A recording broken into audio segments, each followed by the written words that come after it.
우리의 피난처시요 요새이신 우리 하나님께서 우리를 한 주일 동안도 평안히 지켜주신 것을 감사드립니다. 온 세상을 덮고 있다고 해도 과언이 아닌데 이런 무서운 전염병에서 우리를 지키실 뿐만 아니라 수많은 교통사고와 수많은 질병과 재난에서 우리를 지켜주셔서 정말 감사합니다. 우리 성도님들 주님의 보호 아래 잘 지내시다가 또 우리 창조주 하나님을 기억하시고 간절한 마음으로 기쁜 마음으로 감사의 마음으로 주 앞에 오셔서 이렇게 예배 참여해 주신 모든 성도님들 진심으로 환영하고 감사드립니다. 이번 주일은 우리 교회 사정 때문에 연말 기도주일을 함께 같은 기간에 하지 못하고 이번 주에 했었습니다. 그래서 새천사의 기별을 이제 구체적으로 계속 말씀을 듣고 또 못 오시는 분들은 가정에서 아마 교회 전음을 통해 읽으시고 그렇게 하셨으리라고 믿습니다. 오늘 저는 이제 마지막 연말 기도주일 마지막 날인데 새천사의 기별 중에서 마지막 시대를 위한 든든한 토대라는 제목입니다. 제가 말씀이 하도 좋아서 낭독하려고 그러다가 우리 학생들도 있고 어린 아이들도 있고 그래서 낭독을 하면 너무 좀 지루할 것 같아서 제가 좀 요약을 해서 말씀을 준비했습니다. 먼저 우리 한 주일 동안 자주 읽으셨던 성경절을 다는 읽지 않지만 요한계시록 14장 1절, 2절과 12절만 함께 봉독하시도록 하겠습니다. 시작. 또 내가 보니 보라 어린 양 시온산에 섰고 그와 함께 14,000이 섰는데 그들의 이마에는 어린 양의 이름과 그 아버지의 이름이 쓴 것이 있더라.까지 하시고 그 다음에 6절 7절을 읽겠습니다. 시작. 또 보니 다른 천사가 공중에 날아가는데 하늘에 거주하는 자들 곧 모든 민족과 종족과 방언 백성에게 전할 영원한 복음을 가졌더라. 그가 큰 음성으로 이르되 하나님을 두려워하며 그에게 영광을 드리라. 이는 그의 심판의 시간이 이르렀음이니 하늘과 땅과 바다와 물들의 근원을 만드신 이를 경배하라 하더라. 12절 마지막 시작. 성도들의 인내가 여기 있나니 그들은 하나님의 계명과 예수에 대한 믿음을 지키는 자니라. 아멘. 오늘 말씀은 아시다시피 연말 기도주일 끝나는 마지막 말씀인데 초기 문집 258쪽과 엘렌 지 하이트의 원고 1896년 32쪽에서 발췌한 내용을 오늘 마지막 말씀에 적어 주셨습니다. 그 말씀 중에 좀 요약을 해서 말씀을 드리겠습니다. 제7일 안식일 예수 재림교회 굳센 믿음은 흔들려는 이들이 눈길조차 주지 않으며 견실하게 방어되어 있는 무리를 나는 보았다. 엘렌 지 하이트 계시송에 그런 한 무리를 보았어요. 아무리 비난하고 흔들려고 해도 눈길조차 주지 않은 확고한 한 무리를 보았다 이겁니다. 견실하게 방어되어 있는 무리를 나는 보았다. 하나님은 그들을 흐뭇하게 바라보셨다. 특별한 무리죠. 아무리 세상의 어떤 권세로 흔들려고 해도 흔들리지 않고 눈길조차 주지 않고 굳건하게 말씀에 서 있는 한 무리를 하나님이 흐뭇하게 보셨다. 그래서 우리 아이들 기르다 보면 어떤 애들은 참 신앙심이 좋아가지고 기도도 잘하고 성경도 잘 보고 순종도 잘하는 아이들이 있는가 하면 또 그렇지 않고 또 말썽 부리고 실망을 주는 아이들도 있고 그렇지 않습니까? 근데 부모의 마음은 물론 안 된 아이를 바로 인도하려고 하는 마음도 있지만은 잘하는 아이에 대해서는 흐뭇합니다. 그렇죠? 우리 하나님께서 이 땅에 수많은 교회가 있고 수많은 사람들이 살아가고 있지만은 특별히 이 견고한 토대, 즉 말하자면 새천사의 기별에 확고하게 서 있는 하나님의 백성들을 향해서 하나님은 흐뭇하게 보신다. 그렇게 말씀하셨어요. 우리 고린도후서 1장을 한번 보실까요? 고린도후서 1장 21절, 22절. 우리가 서 있는 것은 어떻게 해서 우리가 서 있는 건가? 이 기초로 우리가 알아야 됩니다. 고린도후서 1장 21절, 22절입니다.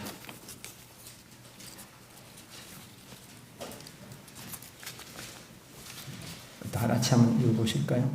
우리를 시작. 우리를 너희와 함께 그리스도 안에서 굳건하게 하시고 우리에게 기름을 부으시는 하나님이시니 그가 또한 우리에게 인치시고 보증으로 우리 마음에 성령을 주셨느니라. 아멘. 저는 제가 생각해도 하나님의 은혜가 너무 크십니다. 참 똑똑한 사람 세상에 많고 위대한 사람도 참 많은데 저같이 참 이 흐리멍텅한 이 사람이 하나님의 남은 교회의 성도가 된 사실과 또 하나님의 백성으로서 이렇게 큰 축복을 받고 살아간다는 사실 자체가 너무너무 큰 하나님의 은혜예요. 예. 근데 자칫하면 우리 어떤 다른 곳에서 오는 것처럼 착각할까봐 여기서는 분명하게 말씀하시기를 우리를 너희와 함께 그리스도 안에서 그랬어요. 누구 안에서요? 그리스도 안에서 우리를 굳건하게 하시고 그랬어요. 우리가 굳건하게 서는 게 아니라 그분이 그리스도 안에서 우리를 굳건하게 세우셨다 이것입니다. 우리 자랑할 게 있어요, 없어요? 우리가 하늘에 가면 자랑할 게 아무것도 없어요. 이 세상에서 왜 나는 남들보다 더 무거운 십자가를 지고 이렇게 힘들게 하셔? 이 땅에서 그런 말 혹시 투덜대면서 했는지 모르지만 하늘에 가보면 하늘의 영광에 비하면 이 땅에서 당한 어떤 어려움과 고난과 학대와 시련들이 생각조차 안 나는 것입니다. 하나님의 영광에 비하면, 하나님의 은혜에 비하면 아무것도 아니에요. 그리고 그것들을 통해서 나를 굳건히 세우시고 여기까지 아버지 앞에까지 인도하신 놀라운 그리스도의 섭리와 하나님의 놀라운 사랑과 성령의 역사하심이 너무 감사해서 면류관을 쓸 자격이 없어서 근데 그 표현에는 던졌다 그랬는데 던졌다는 표현보다는 저는 하나님 앞에 좀 불경스러운 태도 같이 보여가지고 저는 내려놨다고 표현하고 싶어요.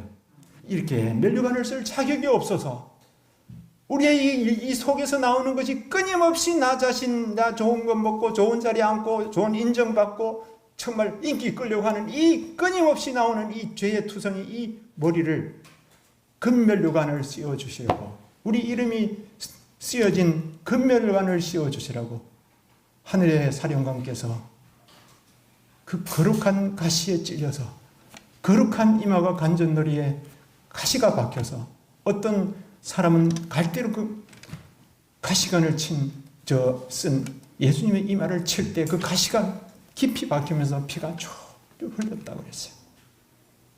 그래서 우리가 쓰는 그 면류관은 우리의 공로가 0.001%도 없는 100% 주님의 은혜요, 주님의 공로요, 주님의 사랑이었음을 하늘에 가서 깨닫게 될 것입니다.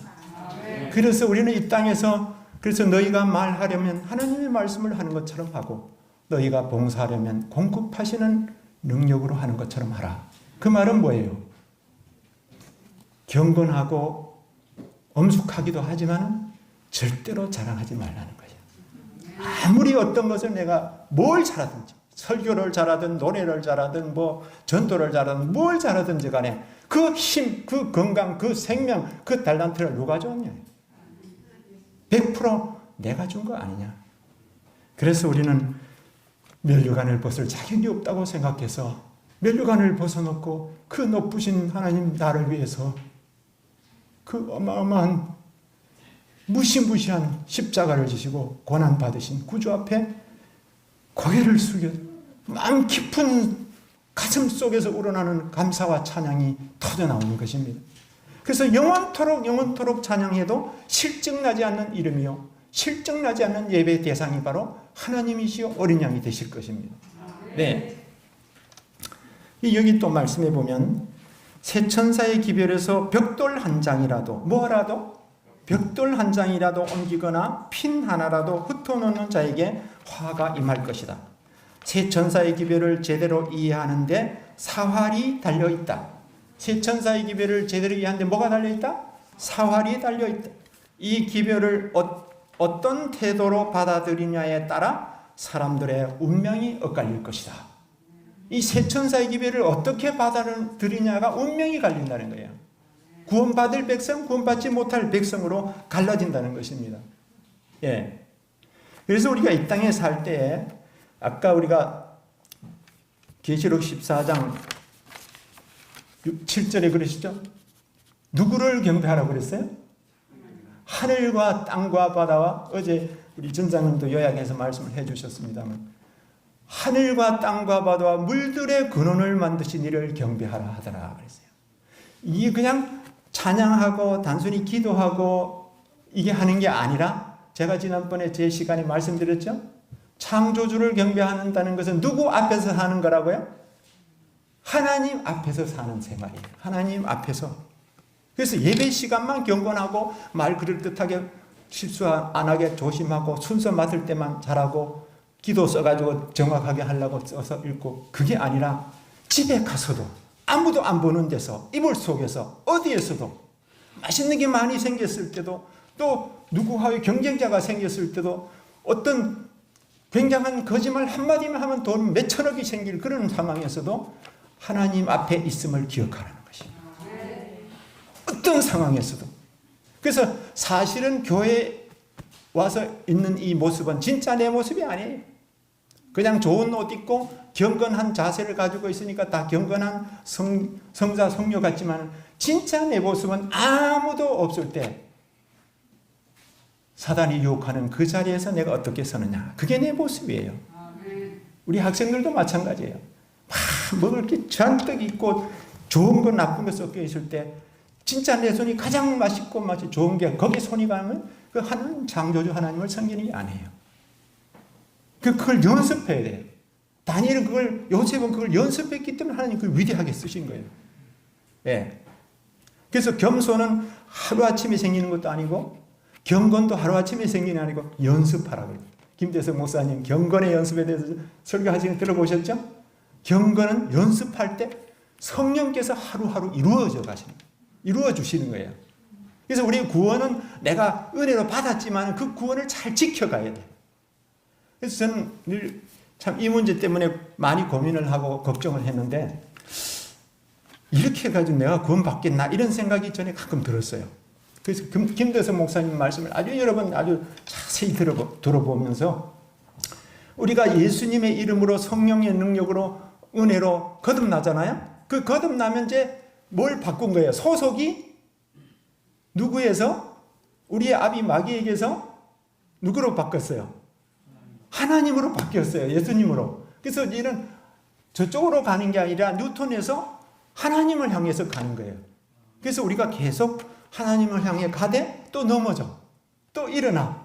넘어지지만 의인이 7번 넘어지고 다시 일어나는 의인이잖아요. 일어나. 그때 하나님께서 넘어지는 걸 죄로 보시는 게 아니고 고의적으로 우리가 선택하고 그 길을 향할 때 그게 죄예요. 가면서 넘어지는 건 실수고 허물이지 그 영혼을 멸망시키는 죄는 아니에요. 왜? 하나님을 향해 가다 아이들도 그런 말 하다가 2살 이렇게 될 때 그런 말 하잖아요. 하다 넘어져요. 그럼 그 아이가 불완전합니까? 불완전한 아이예요? 불완전한 아이가 아니에요. 자라고 있는 중이에요. 성장 과정이에요. 우리도 그리스도 안에서 침례를 받고 하나님을 향해 가다가 넘어질 수가 있어요. 자신도 모르게 거짓말이 튀어나올 수도 있고 자신도 모르게 맛있는 거에 손이 갈 수도 있고 얼마든지 좋은 자리에 내가 앉으려고 애쓰고 인정받으려고 하는 순간이 순간적으로 우리 속에서 나와요. 우리는 제약 중에 잉태했기 때문에. 그러나 그것들이 뭐예요? 끊임없이 그리스도를 바라보고 자라갈 때 자라가다가 어느 선에 가서 어떤 사람은 여기까지 와서 죽어요. 병마로도 죽든 교통사고로 죽든 뭘로 죽어. 자라가다가 여기 와서 예수님 자리 이만큼 못 왔지만 여기까지 왔다 죽어요. 그 사람 구원 받습니까? 못 받습니까? 구원 받습니다. 하나님께서 보실 때는 너는 불합격 안 하셔요. 그리스도를 향해서 끊임없이 자라가다가 거기서 생명이 딱 멈췄을 계속 자라갈 건데 딱 멈췄을 때는 구원 주시는 것입니다. 제가 그걸 확신하면서 우리 다 희망이 있구나. 누구 안에서? 그리스도 안에서. 그래서 자기를 계속 쳐다보고 자기를 중심으로 사는 사람은 희망이 없지만, 교만은 그리스도 중심으로 바라보고 그리스도를 의지하고 기도하고 노력하고 계속 조금씩이라도 변화되어 가는 사람은 다 희망이 있는 사람이에요. 구원받을 수 있는, 그 구원을 지켜가는데 성령님이 절대로 그 사람 포기하지 아니하셔요.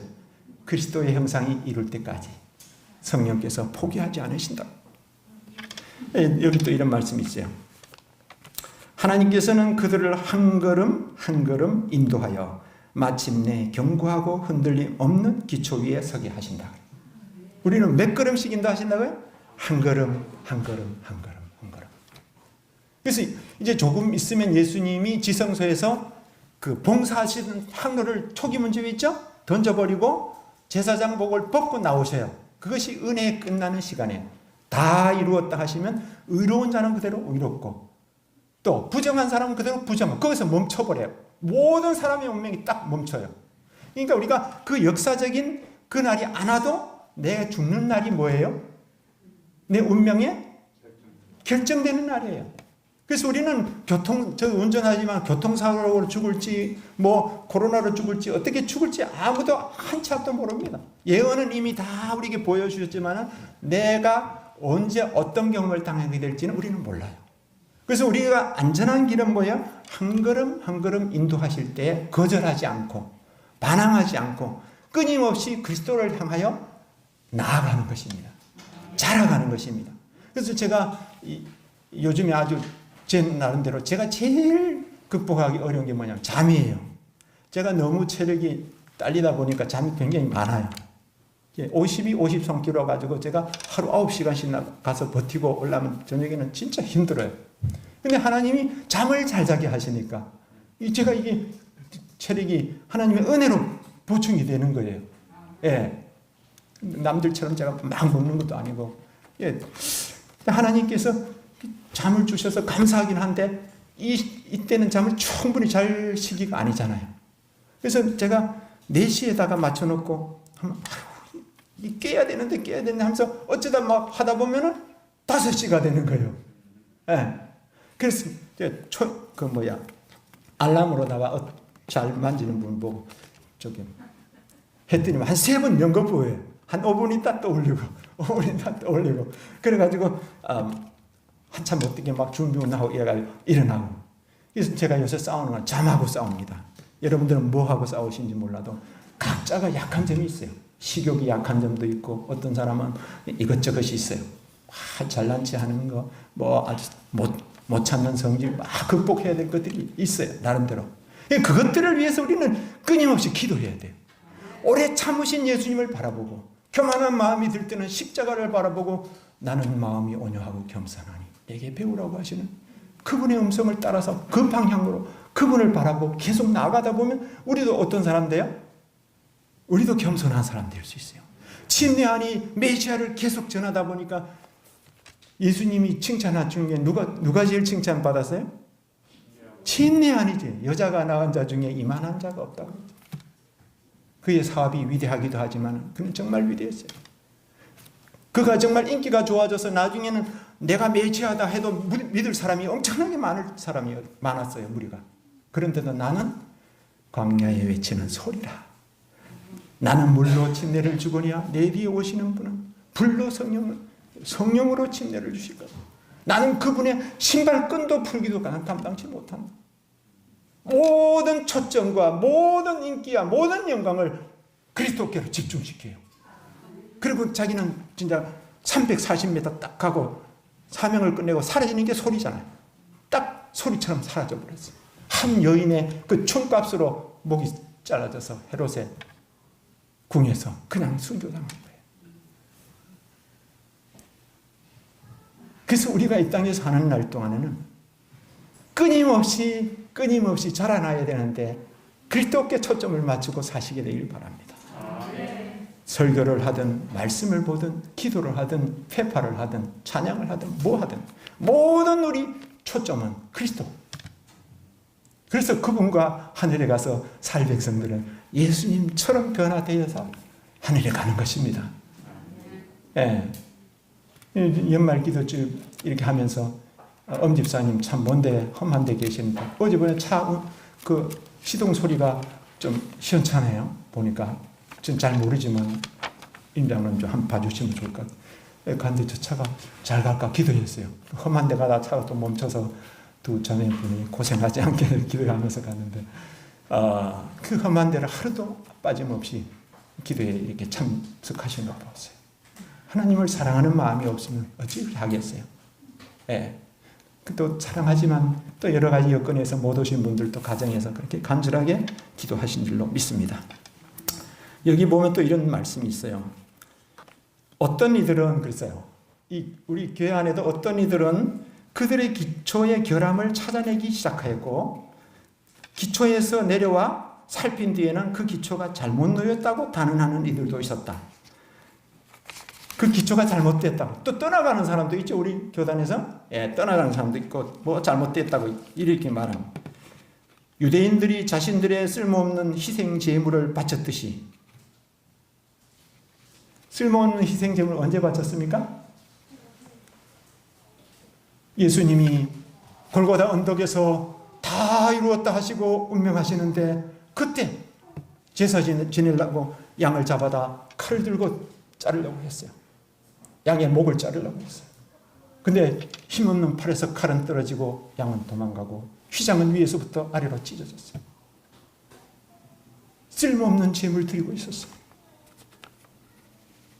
그동안 역사 속에 수없이 반복되어 온 하나님의 어린 양 메시아가 지금 인간의 구속을 위해 십자가에서 다 이루셨는데 지금 양을 잡아 제사를 드리고 있다. 유대인들이 그래서 잘못된 거 아니에요? 또 오늘날로 우리가 생각해 봅시다. 자신들의 쓸모없는 기도를 예수님이 떠나시고 없는 빈칸 성소에 드리고 있다. 이 두려운 말씀 아니에요? 예수님이 어디를 떠나셨단 말이에요? 성소를 떠나셨어요. 예수님의 성소 사업은 뭐예요? 믿기만 하면 다 구원받도록 구원을 주시는 이 성소예요. 칭의죠, 말하자면. 근데 그것만 붙잡고 예수님이 구원하셨다고 그거 한 가지만 믿고 그냥 살아가는 거예요. 지금 이미 예수님은 극한의 성소에 안 계시고 지성소에 가셔서 뭘 하고 계세요? 마지막 하늘 기록책을 살피면서 이 사람이 정말 생명책에 이름이 남아있을 것인가 이 이름을 삭제할 것인가를 놓고 피를 졸이면서 아버지 앞에 탄원하면서 우리 이름을 부르면서 마지막 탄원을 하고 계시는데 성소에 아주 믿음으로 구원받았다고 안주하고 안심하고 순종 없는 믿음만 가지고 그렇게 하는 무리가 쓸모없는 기도를 올리고 있다. 빈칸에다가. 오늘 우리는 정말 지성소를 향해서 내 마음에 아직도 버려야 할 죄가 무엇인가? 해결하지 않는 문제가 가정이나 교회나 사회적으로 뭐가 있는가? 살피면서 우리 죄를 도말할 수 있는 절호의 기회를 지금 예수님께서 주고 계시는데 나는 어떻게 보내는가? 우리의 마음이 거기에 집중돼야 합니다.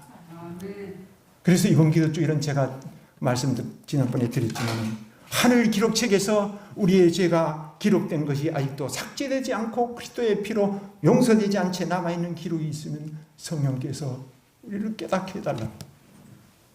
우리 그렇게 기도하자고 제가 권했습니다. 우리가 회개하지 않는 죄가 삭제되지 않습니다. 우리가 회개하고 버리지 않는 죄가 예수님의 의의 가운으로 덮어지지 않습니다. 자백하고 버릴 때 그리스도의 은혜가 우리를 어떻게 하시는? 깨끗게 하시는 거예요. 우리의 선택이 없는 동안에는 하나님이 강제로 못 하셔요. 강제로 안 하셔요.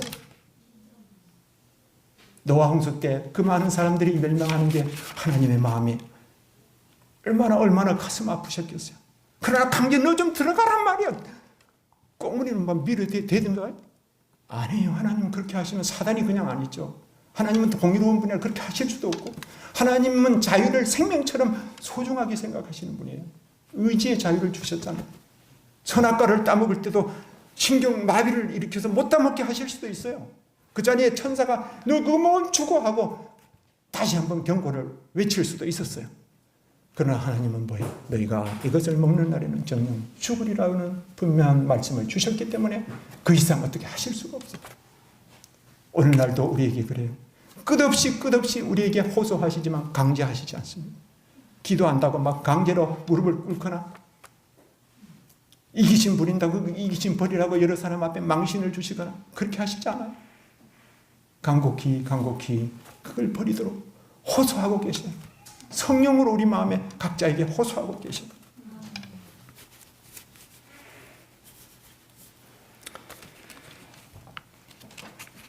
근데 헛된 칸에 기도를 하는 사람들이 이걸 생각해야 합니다. 오늘날 예수님의 십자가의 보혈로 구원 얻었다는 진리에서 진보하지 못하고 지성소에서 우리를 위하여 중보하시는 공로와 은혜를 힘입어 죄에서 정결함을 얻어야 함을 깨닫지 못하고 죄에서 정결케 된 자들이 히브리 9장 28절 예수님 어떤 사람들을 데리러 오시는지 히브리 9장 28절 함께 보십시다. 많은 사람들이 여기서 착각합니다. 히브리 9장 28절입니다. 이와 같이 시작. 이와 같이 그리스도도 많은 사람의 죄를 담당하시려고 단번에 들이신 바 되셨고 구원에 이르게 하기 위하여 죄와 상관없이 자기를 바라는 자들에게 두 번째 나타나시죠. 예수님이 죽으신 것은 우리 죄를 없이 하시기 위해서 이미 죽으셨고 예수님 재림하실 땐 죄와 상관없이 오십니다. 죄와 상관 있는 사람들은 그분을 만날 수 없습니다. 그래서 저는 아직도 주님 앞에 너무 부족한 점이 많기 때문에 정말 간절하게 기도합니다. 사람을 사랑하라고 하셨는데 사랑하지 못하면 그게 죄가요. 아닙니까? 미워한다고 죄가 그게 아니라 사랑하라고 하셨는데 사랑하지 못한 그게 죄예요. 선을 행할 줄 아는데 선을 행하지 않으면 그게 죄라고 그러셨잖아요. 그래서 우리가 사랑하지 못하는 것 때문에 제가 기도하고 있어요. 모든 사람이 정말 내 몸처럼 사랑하게 돼야 되는데 그게 아직 안 되는 거예요. 그게 십계명의 요지 아니에요? 하나님을 첫째로 사랑하고 이웃을 네 몸처럼 사랑하라. 우리는 간절하게 기도해야 합니다. 성령의 능력을 힘입어서 우리가 그런 방향으로 끊임없이 자라나야 합니다. 죄와 상관없이 오십니다. 예수님 오실 때는 우리의 품성을 변화시킨다거나 우리의 결점을 고치시는 일을 위해서 오시는 게 아니고 죄의 환경에서 죄 없는 나라로 데려가시려고 오시는 것입니다. 이미 그 전에 우리의 운명은 은혜의 시기로 끝장나 있어요.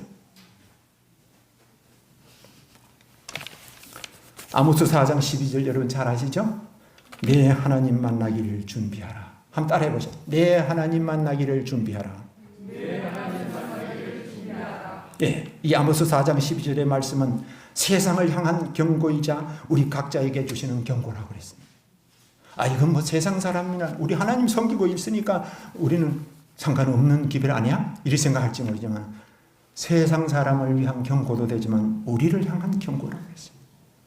옛날 유대인들이 하나님을 섬기지 않아서 멸망했습니까? AD 70년에 완전히 멸망했죠. 예루살렘 성이. 티수스 장군에 의해서. 그 사람들 하나님 안 섬겨서 그렇게 했습니까? 하나님 섬겼죠. 그런데 어떻게 섬겼어요? 예? 자기중심적으로 섬겼어요. 자기중심적으로. 이사야의 예언을 그들이 줄줄 읽으면서도 메시아가 이 땅에 오셔서 어떤 고난을 받으시고 정말로 채찍에 맞으시고 홀로 포도즙들을 밟으시는 메시아를 보지를 못했어요. 다만 뭐예요? 세계를 지배하고 있는 로마, 강력한 로마 속국에서 우리를 해방시켜서 이 세계의 1등 국민이 되도록 만들어줄 정치적 메시아를 기다렸어요. 그러니까 비천하게 마른 땅에서 나온 고운 모양도 없는 그런 분이 나사렛에서 나오셨는데 환영할 이유가 없고 준비도 되지 않았어요. 그러나 준비된 사람들은 예수님을 알아보고 영접했습니다. 재림 때도 마찬가지예요.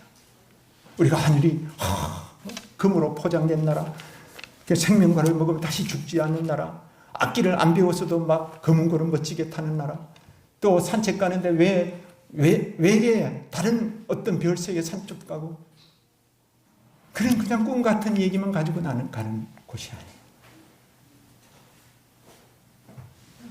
솔직하게 예레미야가 오늘 아까 교과에도 나왔지만 자기 백성들의 그 허물과 죄를 탄식하면서 그가 정말 말할 수 없는 눈물을 흘리기 때문에 예레미야를 눈물의 선지자라고 해요. 우리 자신과 우리 교회를 위해서 참으로 그 살인하는 사람들, 그 가난 아이들 갖다 버리는 사람들을 볼 때 정말 우리 가슴에 예수님이 느껴지는 그런 정말 그런 마음이 일어나야 된다는 거죠. 예루살렘 성중에 가증한 일을 인하여 탄식하는 자의 이마에 표하라고 했잖아요. 그거 아무렇지도 그런 게 아무렇지도 않고 그냥 남의 일처럼 느껴진다면 하나님의 인을 받을 자격 없죠. 그래서 아까 우리 요한계시록 14장 1절에 어린 양의 이름이 어디 있다고 했어요? 이마에 있다고 그랬죠. 생각하는 게 자기중심적이 아니고 누구예요? 하나님에 대한 생각, 사람에 대한 생각. 하나님의 생각이 여기 차 있는 거예요. 그래서 인 맞는다는 것은 뭐 특별한 직위를 갖다 딱 찍어주는 게 아니에요.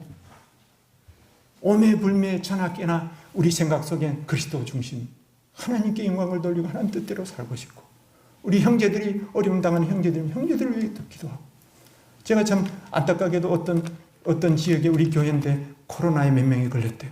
그래가지고 그거 다 폐쇄됐대. 기관이 큰 기관인데 자다가도 생각이 나서 비록 속옷을 입고 있지만 이불만 덮치고 자다가도 그 생각이 나니까 또 기도하고, 하나님의 영광이 가려지지 않고 잘 좀 치료되도록. 그래서 우리의 한순간 한순간으로 인도하시는 하나님의 성령의 역사가 끊임없이 지속되려고 하면 끊임없이 우리는 겸비하게 자기를 굴복시켜야 됩니다. 자아가 일어나면 하나님은 그때 스톱하셔요. 일하실 수가 없어요. 자아와 교만이 일어나면 일하실 수가 없어요. 끊임없이 굴복하고 주여 오늘도 제가 넘어졌습니다. 그때 요양원에 일하다 보면 막 혼자서 8분을 보는데 막 이쪽에서 막 대변을 막 형편없이 해놓으면 그거 막 닦고 씻고 옷 갈아입고 하다면 저쪽에서 또 부르고 막 정신없어요. 어떨 땐 막 짜증이 나는 거예요. 제가 오늘 하루 잘못되면 짜증 부리면 안 되는데 하나님, 예수님 같으면 그 자리에서 짜증 부리셨겠어요? 또 기도하고 하나님 도와주셔서 제가 정말 예수님 같은 마음으로 사람들 대하게, 그 치매 환자들 대하게 그런 마음 달라고 기도하고 그럽니다. 오늘 우리의 유일한 희망은 예수님밖에 없습니다. 우리를 온전케 하시고 경고케 하시고 하늘에 합당한 사람으로 만들어주기 위해 지금 성령으로 대리인을 통해서 우리를 도와주고 계십니다. 마태복음 7장을 좀 보시고 좀 줄이도록 하겠습니다. 마태복음 7장 24절부터요. 잘 아시는 말씀이죠.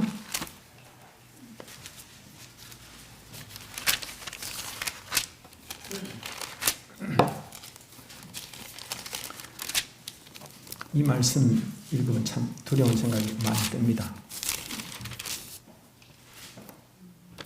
7장 20, 제가 잘못 찾았네요. 죄송합니다. 마가복음을 찾았어요.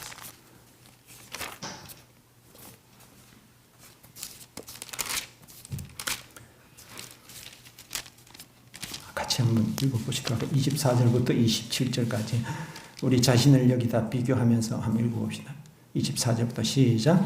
그러므로 누구든지 나의 이 말을 듣고 행하는 자는 그 집을 반석 위에 지은 지혜로운 사람 같으리니 비가 내리고 창수가 나고 바람이 불어 그 집에 부딪히되 무너지지 아니하나니 이는 주초를 반석 위에 놓은 까닭이요 나의 이 말을 듣고 행하지 아니하는 자는 그 집을 모래 위에 지은 어리석은 사람 같으리니 비가 내리고 창수가 나고 바람이 불어 그 집에 부딪히매 무너져 그 무너짐이 심하니라. 아멘.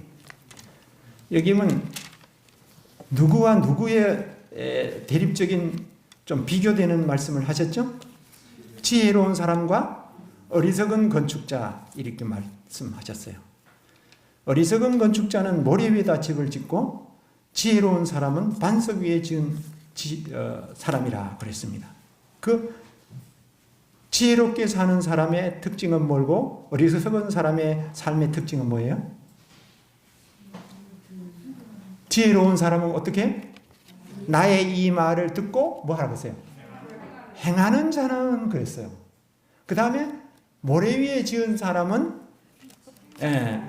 듣고 행하지 아니하는 자라 그랬어요. 모래 위에 집 짓기는 쉬워요. 저도 이제 낙동강 상류에서 살았기 때문에 영주 그쪽에 따기가 막 손으로도 막 팔 수 있어요. 뭐 한 50cm 이러면은 금방 손으로도 팔 수 있어요. 집도 만들기도 쉽고 그렇겠죠. 그런데 뭐가 와보면 알아요? 비가 세게 와보면 알아요. 바람이 불고. 지금은 평탄해서 누가 진짜 믿음이 있는 사람인지, 누가 주님 진짜 사랑하는 사람인지 몰라요. 예. 저도 이렇게 설교하지만 저 몰라요. 의지할 게 못 돼요. 위기가 오면 종교 암흑시대 대쟁틀을 요새 제가 말 읽지를 못해가지고 주로 많이 들어요. 그 종교 암흑시대 때 진리를 위해서 자기 생명을 내놓고 그냥 초계같이 사라지잖아요. 네. 그 사람이 바로 어디에다 짓는 사람이? 반석 위에 지은 사람. 그 반석이 바로 누구예요? 반석이 바로 예수님이에요. 인간의 어떤 학설에다가 교회의 어떤 권위에다가 세운 거 다 무너질 겁니다. 오직 내 말이 영이요 생명이라고 요한복음 6장 63절에 말씀하신 대로 영이요 생명 위에다 지어야 돼요. 그래야 오래갈 뿐만 아니라 확고하게 가고 하나님의 인정을 받을 수 있어요. 불로 통과할 수 있어요. 불이 나도 반석은 타요 안 타요? 안 타요. 이 땅에 이제 불로 세상이 다 멸망하게 될 겁니다. 여기 엘린 차이스는 이렇게 엄숙한 질문을 했습니다. 자신의 건물을 반석 위에 세웠는지 확인하라. 뭐 어디에 세웠는지 확인하라? 반석 위에 내 신앙의 집을 세웠는지 확인하라. 불확실한 것에 영혼을 걸지 말라. 매 순간 깨어 있어야 하지 않겠는가? 내 마음은 새롭게 되었는가? 내 영혼은 변화되었는가? 예수님을 믿음으로 말미암아 나의 죄가 용서받았는가? 나는 거듭났는가? 그대는 그리스도 예수를 아는 지식이 가장 고상하기에 모든 것을 해로 여기고 있는가? 하나님의 입으로부터 나오는 모든 말씀을 믿고 순종하는 것이 자신의 의무라고 여기고 있는가? 이제 절박한 마지막 기회에 대해서 생각해보고 마치려고 합니다. 저는 어릴 때 차가 많이 없었어요. 시골에 하루에 한 번 다니는 버스가 있어요. 어떤 지역에는 하루에 2번 다녀요. 예. 저녁에 들어왔다가 아침에 나가는 차가 있고. 예. 근데 막차 놓쳐버리면 어떻게 돼요? 걸어와야 되는데, 10리, 20리는 걷는다지만, 그 막차가 보통 언제 있어요? 늦게 있잖아요. 늦게 그 막차를 놓쳐버리면 어떻게 돼요? 보통 문제가 아니에요. 30리, 40리를 캄캄한데, 그 추운데 걸어갈 수 있어요? 그런 경험이 아마 시골 생활 하신 분들 덜 있으실 거예요. 막차, 마지막 비행기, 마지막 기회. 이 마지막이 굉장히 중요한 거예요. 그냥 평상시에 지금 8시 40분차 놓치면 9시 10분차 있지. 이거는 별로 절박한 게 없어요. 왜? 다음 또 기회가 있으니까. 근데 노아 때 어땠어요? 노아 방주 닫히면 또 있어요, 기회가? 없어요. 끝나는 거예요. 롯의 때 천사가 나가라고 인도할 때 그 기회 그냥 이렇게 주저하고 그냥 어떻게 해서 그냥 넘어가고 다음 기회 있어요? 없어요. 롯의 처가 그 소돔 땅에 모아둔 그 재물이 아깝고 딸들도 있었죠. 사위도 있고 그 돌아보다 소금 기둥이 된 영원한 멸망의 기념물이 되지 않습니까? 롯의 때를 말씀하시면서 노아 때를 말씀하시면서 인자의 때에도 그러하리라. 그 역사적으로 대비를 하시면서 딱 경고를 주시는 거예요. 누구 때에도 그러하리라? 인자 때에도 그러라. 언제까지나 하나님의 종들이 여기서 호소하면서 설교하리라고 여러분 생각하지 마시기 바랍니다. 언제까지나 우리가 유튜브를 보면서 말씀을 듣고 마음이 뜨거워지라고 생각하지 마시기 바랍니다. 전기도 끝나고 유튜브도 끝나고 모든 게 다 끝나고 나 홀로 정말로 시련대 앞에 서게 될 날이 언제일 줄 모릅니다. 우린 정신 차려야 돼요. 언제까지나 남편이 보호해주고 우리 장로님들이 기도해주고 그게 아니에요. 언젠가 우리는 홀로 서야 돼요. 홀로 예수님만 바라보고 사는데 그때는 뭐예요? 예수님 나오시면 지성소에도 중보자 없이 서야 할 때가 온다는 거예요. 그 전에 우리가 뭐 해야 된다는 거예요? 준비되어야 된다는 거예요. 은혜의 때가 멀지 않습니다. 이제 가깝다고 생각하고 준비합시다. 성경 한 절만 보고 마치도록. 요한계시록 18장 4절입니다. 그래서 하나님께서 이 땅에 보내시는 마지막 최후 아주 애소로 보내시는 경고가 요한계시록 18장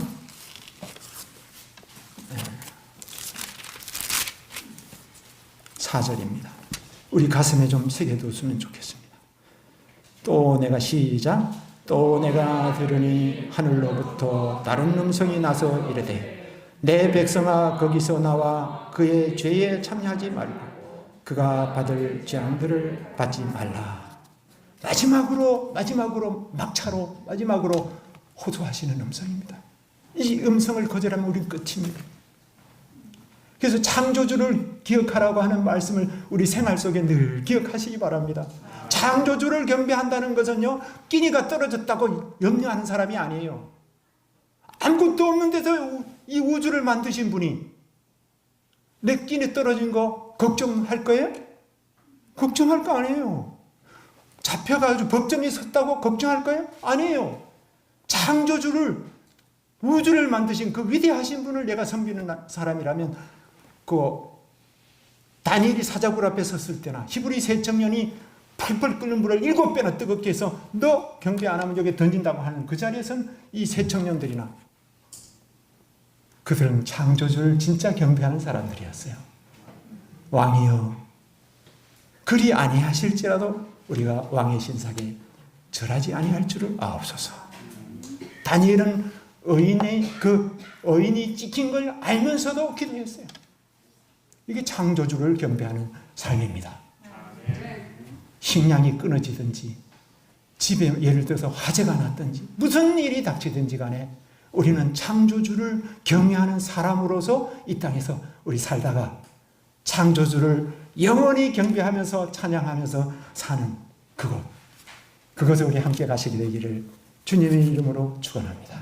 아멘.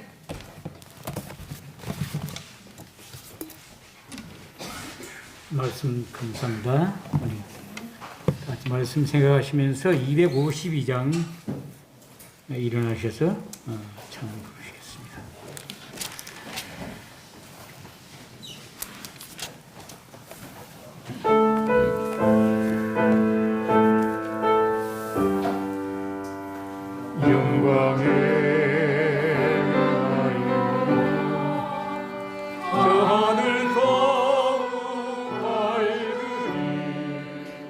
세창사 공중에 임장의 나라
하늘에 계시는 우리 아버지, 예언의 역사가 이제 파노라마처럼 거의 지상 무대에서 마지막을 고해가는 이 엄숙한 때에 저희들 너무나 나태하고 부족한 가운데 있습니다. 아버지 도와주십시오. 성령으로 우리 심령을 깨워주시고 혼수 상태와 같고 마비된 심령을 살려주시고 각성시켜 주시옵소서. 우리가 새 천사의 기별대로 살 뿐만 아니라 죽어가는 영혼들에게 예수님 같은 심령으로 예수님 같은 시선으로 바라보고 경고할 수 있는 성령의 사람으로 준비시켜 주시옵소서. 연약한 저희를 도우시는 지금 하늘 지성소에서 우리를 위해서 마지막 중보하시는 예수님의 이름으로 간절히 기도드립니다. 아멘.